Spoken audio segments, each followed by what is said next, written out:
So we can see this area of Israel is the blue section, and we can see there's these Palestinian areas that are in the red section. It's a little bit more complicated than that, as we're going to see, because even within the West Bank itself, there's a fracturing there in the West Bank, as we're going to see in the video we're going to show soon. Okay, so we've got the Gaza Strip that's got down here, it's on the boundary of Egypt, and then it's surrounded by Israel and the Mediterranean Sea on the west. And for the kids who have got the sheets, you'll be able to, it's a slightly different map, probably doesn't print so well, but that you'll be able to label these things. So you can see there that the Gaza Strip is the one down in the left-hand corner there of that diagram. And then you've got the West Bank, which is over this side. The capital of the West Bank is Ramallah. The capital of Gaza Strip is Gaza City.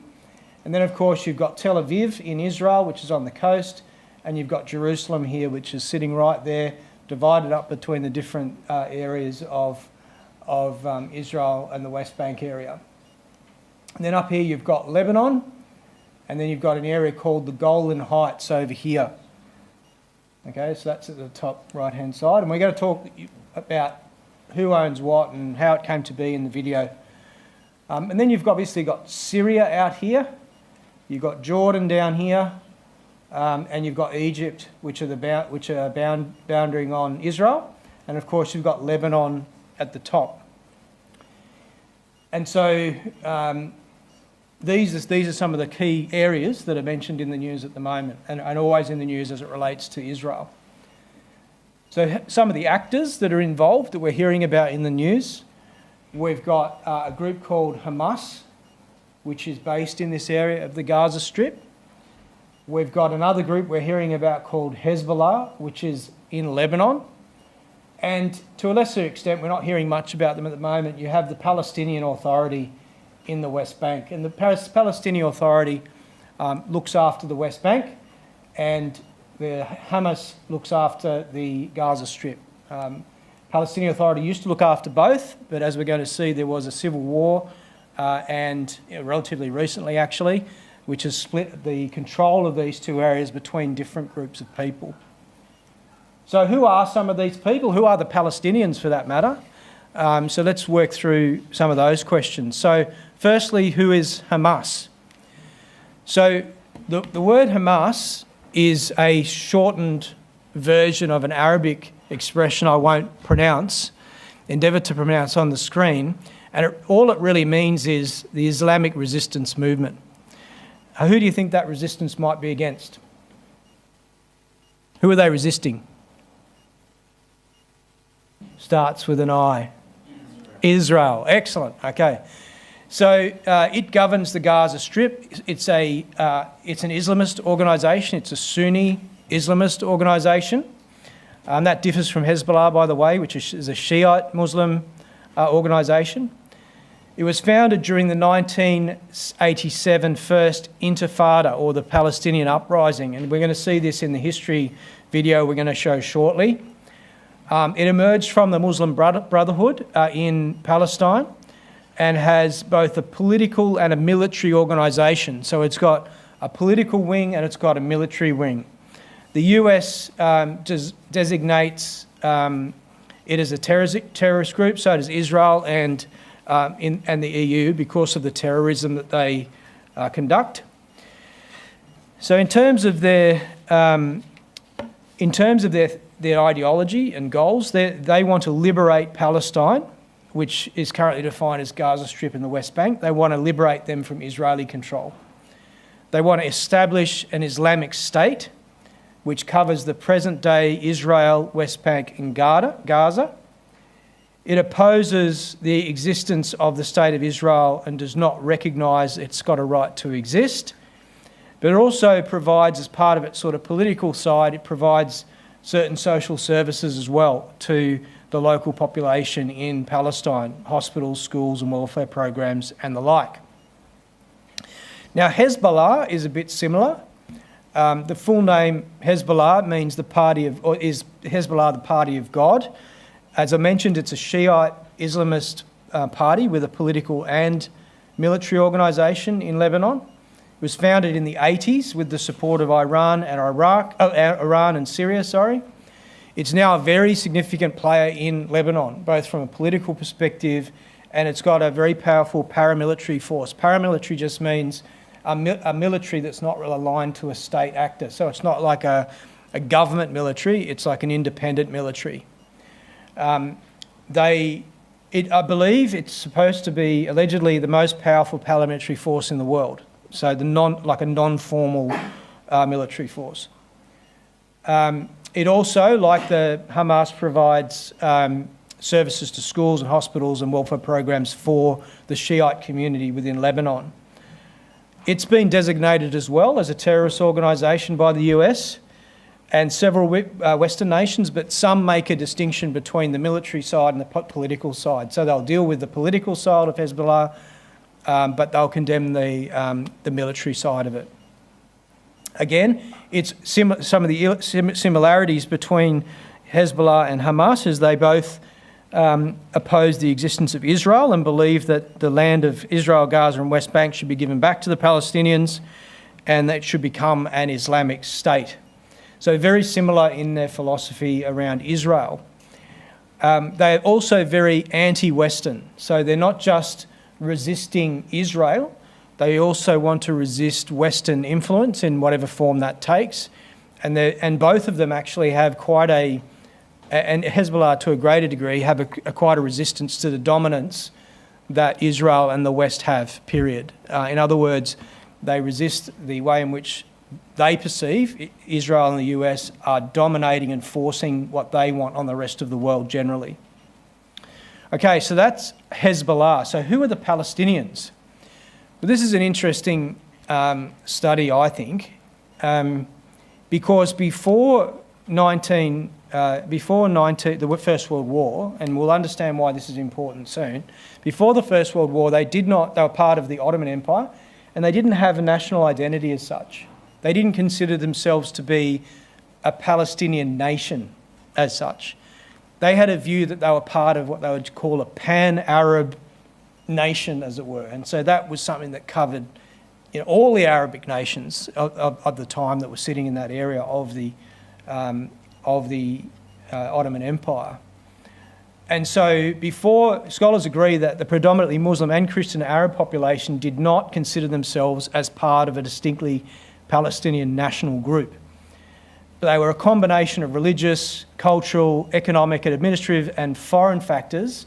There was a combination of these things that provided the Arabs with at least some self-conception of living in a distinct territory. In other words, they associated themselves with living in a particular place.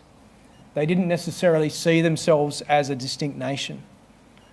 And in fact, they were so forthright on this that after the World War I, the first Palestinian Congress in 1919 passed a resolution that we consider Palestine as part of Arab Syria, as it has never been separated from it at any time.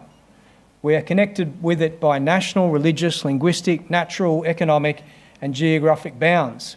In the view of the above, we desire that our district, southern Syria or Palestine, should not be separated from the independent Arab Syrian government and be free from all foreign influence and protection. So essentially, the Palestinians viewed themselves as being Syrians. Okay? Now, why is this kind of interesting? Well, because that narrative has changed now, right? That narrative that we hear, it's all about the Palestinians being sovereign, having their own state, their own culture, and that they've been kicked out of their land. Now, when the nations divvied up the world after World War I, and particularly the British at this time, they're sitting there talking to these people who are saying, well, we're just Syrians. And they're like, okay, cool, go live in Syria then. We're going to give this part of the land to Israel, to the Jews. So they never saw that they were taking a whole nation, uprooting a whole nation and moving it somewhere. They saw it as just displacing a part of a nation that already existed, being Syria, and giving that land to the Jews. It'd be a bit like someone saying, well, we're going to give New South Wales to the Jews. And New South Wales say, well, we're actually our own distinct nation. Well, we're not. They never had that view. And that would be different to say, we're going to give all of New Zealand to the Jews, right? So So from that perspective, this idea of a Palestinian nation state is a new concept, is a relatively new concept, and it's evolved over time in order to, help the cause, I guess you could say. All right, and so if you look at the current Hamas documents, so this is a document of general principles and policies. So this is the Hamas, I guess you could call it, what's the right word, manifesto, or what the principles they stand for. So it's a formal document. They define the Palestinians as being any Arabs who lived in Palestine until 1947. And so it's really about the fact that you were born in a particular place. The Palestinian people are one people, made up of all Palestinians inside and outside of Palestine, irrespective of their religion, culture or political affiliation. So it was more about where they were located rather than whether they had a distinct culture or national identity. Okay, so this is where we started, and now we've got a better idea. So we have the Gaza Strip that's been run by Hamas, viewed as a terrorist organisation in the West. You've got Lebanon, which has its own political structure, of which Hezbollah is a part. So they hold about 12 seats. I can't remember the total parliament, but they also have the military wing, which is very strong, very closely aligned to Syria. In fact, the Hezbollah have supported Syria in warfare in past. And then you've got the West Bank here, which is not really featuring, it's only featuring a little bit at the moment. And we've just talked about the Palestinian Authority that's in control there. All right, so what's actually happened? So on October the 7th, the Hamas started an attack. They started their attack with a rocket attack before breaking through the fences. This is a fence that runs all the way down here. Broke through the fences to then attack, and we'll show you the attack shortly in terms of where they went. And you can see here that they've got, it's interesting, they've got what's called rockets. Who knows what the difference is between a rocket and a missile? You hear they keep saying we have a rocket attack. A rocket attack. What's the difference between a rocket and a missile? Yep. Oh, very good. That's the answer. So the rocket doesn't have intelligence. It doesn't have. He's been secretly working on his military history. So a rocket is just like, you can imagine a tank that fires, a missile out, right? And it's going to hit or miss. You can't move it. Rockets are a bit the same. They point in a direction and on a trajectory, press go, and hope it works. Whereas a missile actually will be going towards a specific thing, and they're guided to a particular place. So they've got rockets. I don't believe they've got any missiles. But these rockets have got quite a big range. Like some of these are at 150 kilometres. So as you can see, 75 kilometres. The distance from where they are here, where they are in Gaza City, to even just their second biggest rocket covers most of the land of Israel. Sorry, what do I get? Oh, sorry, speaking to the microphone. Okay, so you can see that the rockets have got, even the one down from their largest can cover the bulk of this part of Israel here, right up to Jerusalem. And so we can see that these red ones are where the locations where there were reported rocket attacks. So you can see Ashkelon, Sderot, Jerusalem and the like, right? And so they fired thousands of rockets over. So that's how they started the attack. Then they broke through the fence and attacked via land and via air, which we think was, paragliders and things like that, as well as by sea. And they covered a fair bit of ground. I haven't calculated it, but if that's 2 kilometres, that's probably about 8 to 10 k's. That's probably 10 or 15 or something in that range. So they covered quite a lot of ground, and these were all the different areas where they attacked. And this is where that music festival was. So there was a music festival held in the desert in this area here, and they killed 260 people there. All right, now, what was Israel's response? So this is all care of Thomas Reuters' website, really good website on this stuff. So the first, they moved everyone out, so they've evacuated all of these people here in this area from the Israeli side. And then they did a series of airstrikes and continue to strike Gaza in different areas. They also put in place a blockade, so they've obviously blocked off all of this border area around the Gaza Strip here where they've got the fence, but they've also got a blockade that runs into the sea as well, allowing an area for fishing, but there's a prohibited space around the Mediterranean as well for people. So if you have a look at what they did then, they said to the people in Gaza, you need to all move out from the north of Gaza to the south of Gaza. And as you can see there, this scale here shows population density from low to high. You can see that basically this area they've asked them to move out of is where most people live. And they're asking them to move down into this area, and then they just want to blast this area for Hamas. All right, so where are we on the questions for the kids? So we said Hamas started an attack with a rocket attached before breaking through the fence with Israel.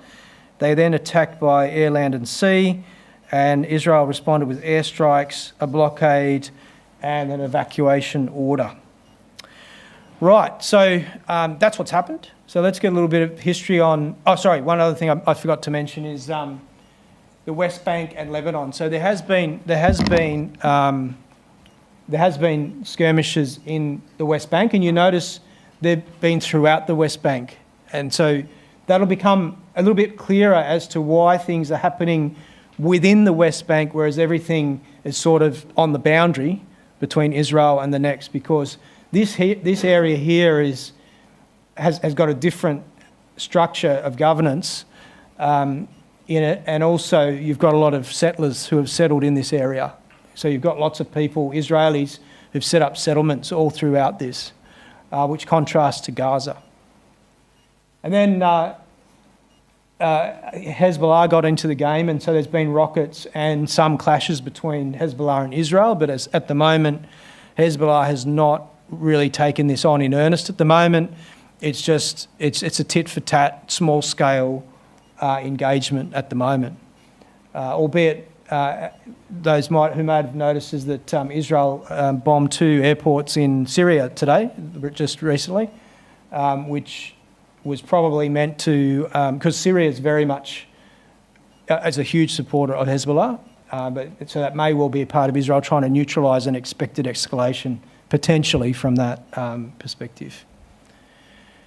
So why did Hezbollah attack Israel now? Well, there's lots of different reasons people might give. Obviously, there was a history that's got this pent-up kind of aggression between the parties, but this was not a small scale. This was not what they would typically do. It wasn't just, normally they just lob hundreds of rockets or thousands of rockets. This was much more organised and executed with much more intent than perhaps what they've done before in recent times. So it is quite different what they did this time.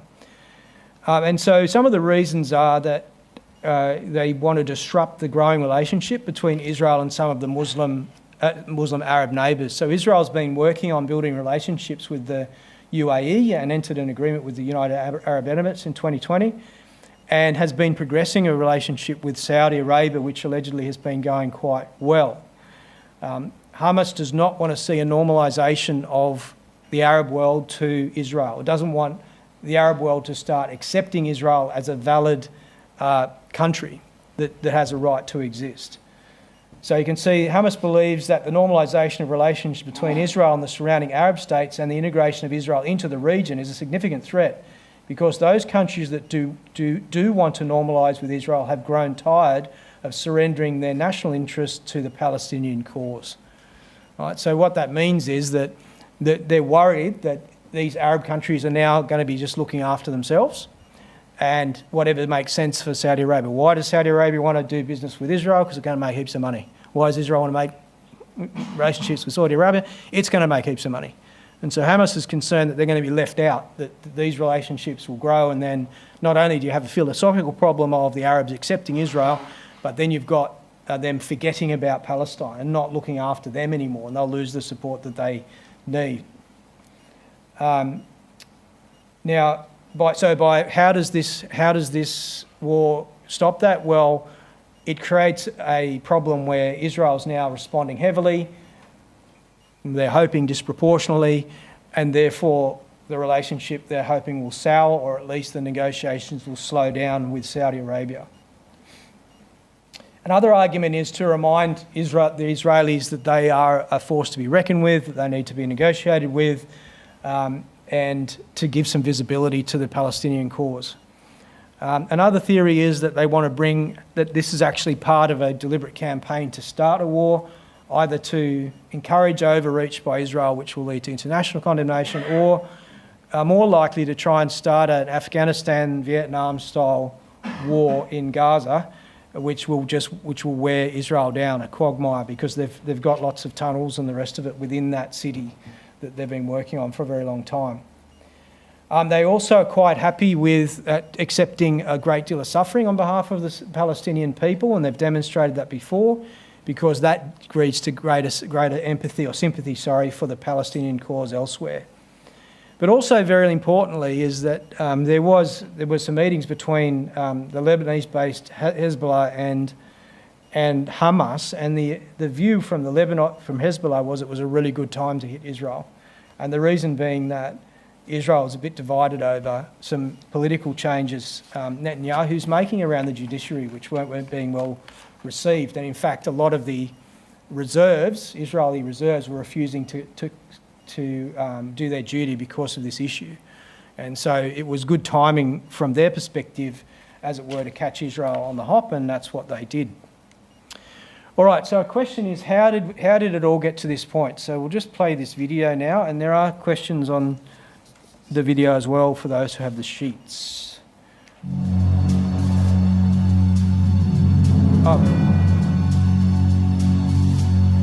I meant to mention one thing. There's two things wrong with this video. One is, for some reason, they can't spell the word governance, which I find very annoying.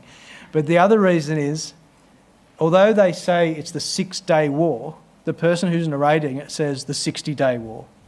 I can only assume because they didn't believe a war could last for 6 days when whoever was doing the voiceover did it. But apart from that, it's not too bad.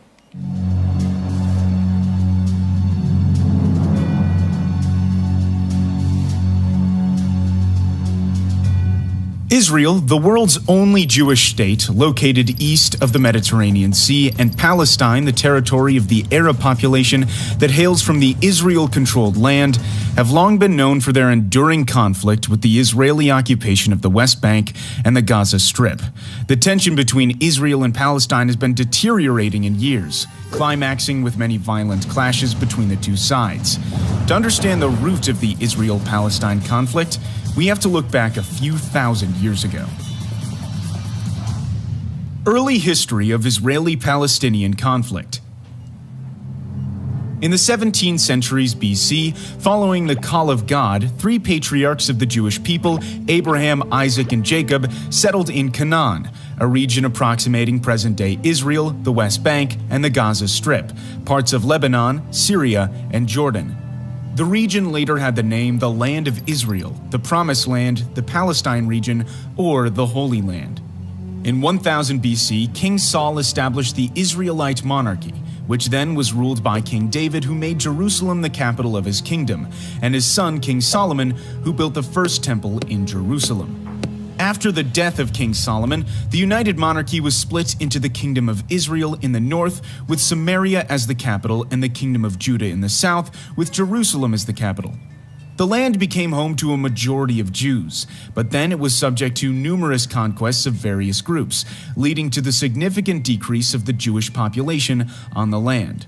One of these conquests was conducted by the Roman Empire, who gave the name Palestine to Judah, intending to break the Jewish connection with the land of Israel. During this time, Christianity, which started as a Jewish sect, ultimately became a dominant religion toward the end of the Roman Empire. In the 7th century came an Arab conquest, beginning the spread of Islam. The Dome of the Rock was built on the ruin of the Second Temple, making Jerusalem the holy city to 3 monotheistic religions: Judaism, Christianity, and Islam. After Christians in Jerusalem were intensely persecuted by the Seljuk Turks, a Central Asian empire with ambition to expand its territory, Christians in Europe launched several crusades to bring the Holy City back to the hand of the Christians. During this time, many Jews were killed. Others were making pilgrimages everywhere, mostly in Western Europe. From the 16th century to World War I, the Holy Land, along with much of the Middle East, was ruled by the Ottoman Empire, an Islamic superpower. The land was unofficially called Palestine. At the same time in Europe, more and more Jews were joining a movement called Zionism, aiming to create a Jewish national state in its ancient homeland. Hence, in the first decade of the 20th century, tens of thousands of Jews moved from Europe back to the region. Israel and Palestine under the British rule. World War I exploded and ended with the collapse of the Ottoman Empire. Its land in the Middle East was carved by the British and French empires. The British then gave more independence for Iraq and Jordan, and the region remaining under the control of Britain was what it called the British Mandate for Palestine, where Britain promised to establish a Jewish national homeland under its Balfour Declaration, which went into effect in 1923.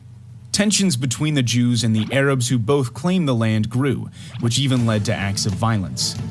By the 1930s, following the increasing Jewish population in Palestine due to the fear of persecution during the Nazi reign in Germany, the British limited Jewish immigration. In response, the Jewish militias formed to both fight the Arabs and resist the British rule. Then came the Holocaust throughout Nazi Germany, which claimed almost 6 million Jewish lives. After the war, more and more Jews then fled from Europe to Palestine to seek a homeland, escalating the tension with the Arabs. Overwhelmed by the situation, Britain began to withdraw from the region. The birth of the Israel state.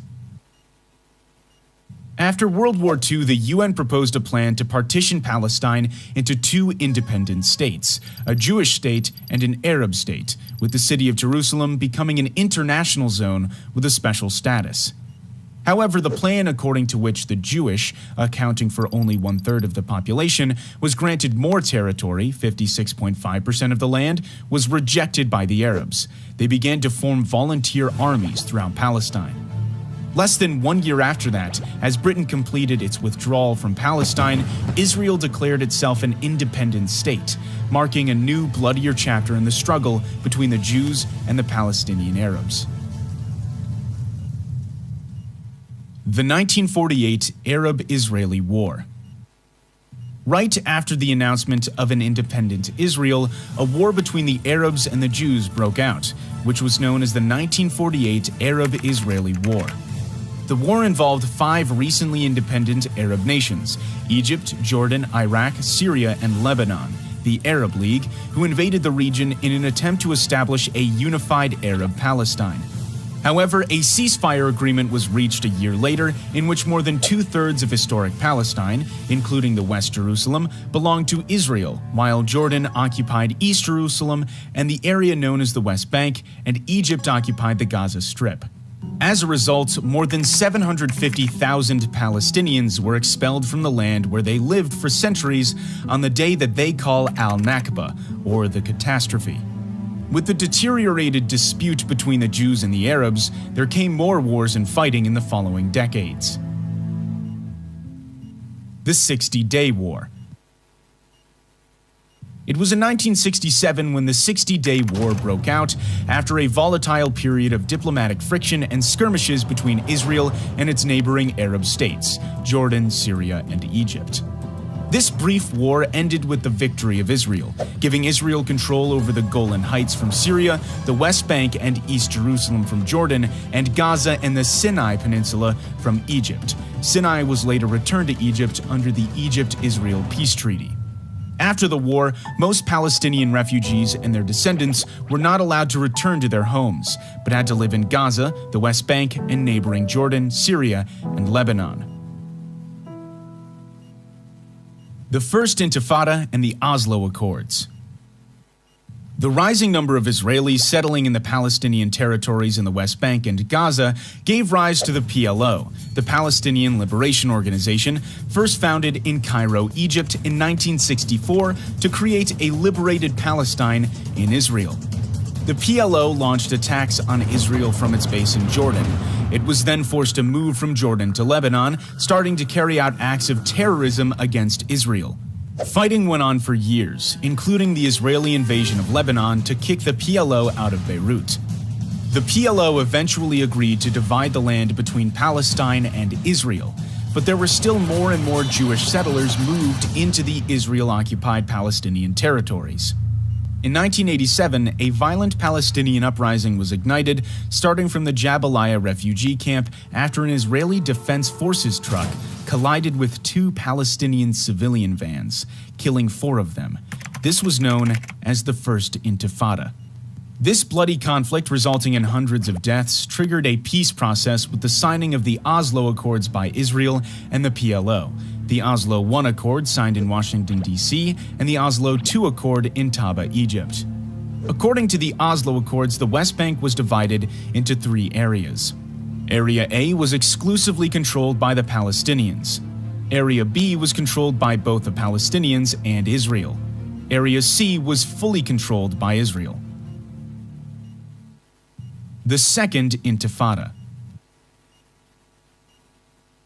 Though further peace talks continued in 2000, the Israelis and Palestinians could not reach agreements on issues like the status of Jerusalem, rights of refugees, and the increased Jewish settlement in Palestinian lands. Ariel Sharon, a Jewish Israeli who would later become Israel's prime minister, visited the Temple Mount, home to the Al-Aqsa Mosque in Jerusalem. The action was deemed offensive by many Palestinians, and the Second Intifada broke out. The violence ended with Israel's withdrawal from Gaza, but continued to settle in the West Bank. Israel conflict with Hamas. Hamas is a Sunni Islamist militant group aiming to destroy the state of Israel and create an Islamic state. After the armed conflict between Hamas and Fatah, who managed the PLO, Hamas split from the Palestinian Authority and gained power in the Gaza. Israel put Gaza under a suffocating blockade, leading to several bloody wars between the two groups in the Gaza Strip, including Operation Cast Lead, Operation Pillar of Defense, and Operation Protective Edge. In 2014, Hamas and Fatah reached agreement to form a national unity government. In 2018, the U.S. Embassy was relocated from Tel Aviv to Jerusalem, which was deemed by the Palestinians as a signal of American support for Jerusalem as Israel's capital. 2021, the conflict between Israel and Palestine was reassumed by a series of hostile events in East Jerusalem, leading to several acts of violence until a ceasefire deal brokered by Egypt, Qatar, and the United Nations came into effect on May 21st. Peaceful though it may seem now, the complex and long-lasting territorial dispute between two states is a ticking time bomb that can explode any time. Oh, it has. So that was before this... Thanks for watching. If you find this information useful, please give us a thumbs up and share it with your friends. Don't forget to subscribe to our... So that was written before obviously the events of October this year. So it's a very complicated set of events, isn't it? Albeit it's fairly typical of what happens when people go to war with each other. Like, the Palestinian situation is not a lot different from a lot of other situations, like the split of North and South Vietnam, or North Korea and South Korea, or the wars between, I think it was the Indians and was it the Pakistanis that saw the separation of families and all the rest of it. And through time immemorial, human beings have taken other people's territory and kicked people out. Not saying it's good, but it's not unusual. It's been the same forever. One of the interesting things too, which isn't mentioned here, is that the Jews in the early days actually legally bought land. So they originally, when they were coming, before this warfare started, they come in and buy property from people legitimately, and they invested in the area and put in crops and all the rest of it. And so whilst these wars happened, had people who had bought property, so Jews who had bought property, ended up not getting the property they'd bought because of some of these settlements around the Palestinian question as well. So, yes, Palestinians lost more than the Jews did, but it was a more complicated thing than that. There were areas of Israel where the Jews had actually legal title to the land and ended up losing it just through this negotiated process. So where will it all end? Well, we know where it'll all end ultimately, and that is the world won't always be in a state of warfare, will it? And so that's what we've got to look forward to. And God's very clear about the place that Israel has and Jerusalem has in that.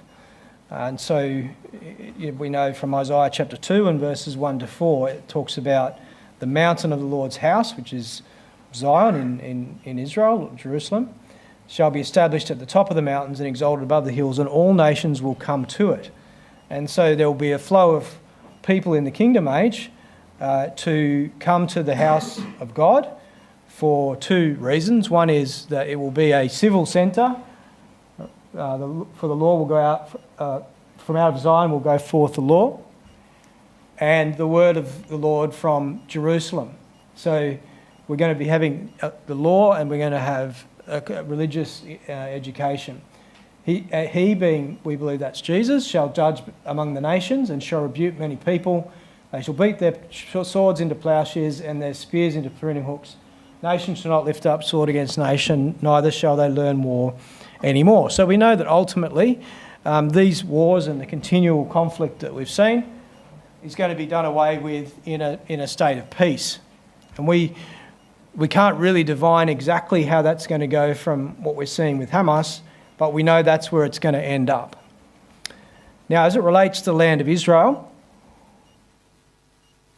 the Bible is clear that God made a promise to Abraham, and he gave a series of promises between Genesis 12, 13, 15, 17 and 22, where he talked about the fact that he would be blessed and he would have a great family. In him all the nations of the earth would be blessed, that they would inherit the land which he saw forever. But he was also told that he was going to die without inheriting it, and he was told that his children would go into captivity, into exile at least, in Genesis chapter 15 and verse 13 to 18. And in Genesis 15 and verse 18, he talks about the boundaries of what this inheritance is to be. And he talks about that in Genesis 15 as being from the river of Egypt, which I'd say is the Nile. There are some that suggest it's the Wadi of Egypt, but I think the river of Egypt being the Nile is more logical, through to the Euphrates. We'll show a picture of this soon. So God said that the descendants of Abraham were going to have this area from the river of Egypt to the river of Euphrates, and they'd have that forever. And yet they haven't. They haven't yet. And so we know they haven't yet because it says, by faith Abraham obeyed when he was called to go out to a place he would receive in his inheritance. And he said, these all died in faith, not having received the promises, but having seen them afar off, confessed that they were strangers and pilgrims on the earth. So the Apostle Paul tells us very clearly that they didn't get that promise, and Abraham didn't get that land he was spoken about. It was spoken about in the promise. So if you look at this map, you can see, I don't know the age of this map, I just happened to find it, but if we were to say that the area of it that was promised to Abraham might have looked like this, maybe from Egypt, this river here, up to the Euphrates runs along here, or the argument could be that it runs this way and up, or something similar to what the 12 tribes had, so it ran up here, over this side, out and like that, but extended up to the Euphrates. We don't know. Or we could say it's from here all the way over to there. So we're not entirely sure exactly what those boundaries are, but Israel's never had those boundaries. And the current boundaries that we see, and we know that it doesn't even look like this from what we've learnt today. It looks like it's got a little lump out of here and a lump in the middle. So they haven't received that yet. So that's yet to be fulfilled, that Israel will have that, or the descendants of Abraham will have this area of land. Now, why was it not fulfilled? And the answer to that is, well, there are more people that are going to be called. There are more people that are going to be part of the promise, that they with us should not be made perfect. Now that's interesting because, we've been talking about the descendants of Abraham as being Jews, and obviously the Arabs are descendants of Abraham as well. But the Apostle Paul makes it clear that the people that inherit this kingdom are the people who are the children of Abraham from a spiritual sense. They're the ones that will have that kingdom. And so we can see that from Galatians chapter 3 and verse 16 in particular, where it talks about the fact that Jesus was the seed of Abraham that was promised in the promise made to Abraham. When God spoke of a seed, he was speaking about Jesus. And he was talking about the people who would be part of his extended family by faith through that work of Jesus. Our relationship with Christ in baptism adopts us into Abraham's family and we become heirs of the promise. And so at that particular point, we go from people who might have been unbelievers without hope to being believers. Baptism into Christ gives an inheritance to the kingdom of God, to the promise made to Abraham. And importantly, at that point, it doesn't matter whether you're a Palestinian or a Greek. It doesn't matter whether you're a Jew or an Ethiopian. Those things aren't important anymore, what the national identities are. And that's what the Apostle Paul says in Galatians chapter 3 and verse 27 to 29. He says, "There is neither Jew nor Greek, bond nor free, male nor female, for you're all one in Christ Jesus." And if you are Christ's, so if you belong to Christ, how? Through baptism, then are ye Abraham's seed and heirs according to the promise. So this land that's been disputed is really the inheritance of people who are spiritual Israel, who are the spiritual descendants of Abraham in Christ. And so I guess the question is, well, when will this happen? And Jesus, when he was about to be taken up into heaven, his disciples asked him, will you at this time restore the kingdom to Israel? And so the believers, or the disciples, of Christ at the time had a view that Jesus was going to do that. He was going to restore the kingdom to Israel. And Jesus didn't correct them and say, no, well, you're wrong, I'm not doing that.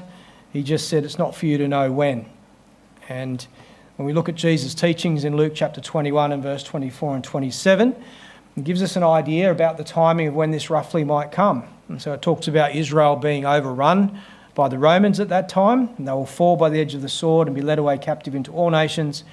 And Jerusalem will be trampled by the Gentiles until the times of the Gentiles are fulfilled. Then they shall see the Son of Man coming in a cloud with power and great glory. So the fact that Israel has returned to the land, as we've seen in the last 100 or so years, was something that needed to happen before Jesus would return.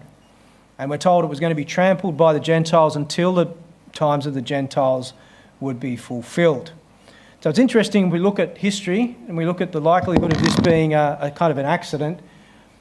You've got 2000 BC was Abraham. The kingdom of Israel only existed for a relatively short period of time. And then they were in and out of captivity, into captivity with Rome. And then there was no Jewish state for almost 2,000 years. And then only recently we now see Israel back in control. Now, is Israel fully free of the Gentiles trampling Jerusalem? Arguably not. They don't control all of Jerusalem. But certainly what we've seen is a very significant move in that direction over the last 100 years or so, ultimately with Israel taking a dominant control over the nation and in Jerusalem. And so what will the future be? Well, the future is a better world. And so God speaks about setting up a kingdom that will never be destroyed in Daniel chapter 2 and verse 44. In Acts 17, it tells us that Jesus is going to be the ruler at that time. And then we've got plenty of quotes there around in Isaiah chapter 11 and 65 about how the world will be a much better place. There will be extended lifespans, the world will be restored from what man has destroyed. It will be fruitful and there will be ultimately world peace. So hopefully that's been helpful to give people a bit of a history of what's going on in Israel at the moment, where it came from, and obviously just a refresher for us about where it's ultimately going through and how close we are to that time.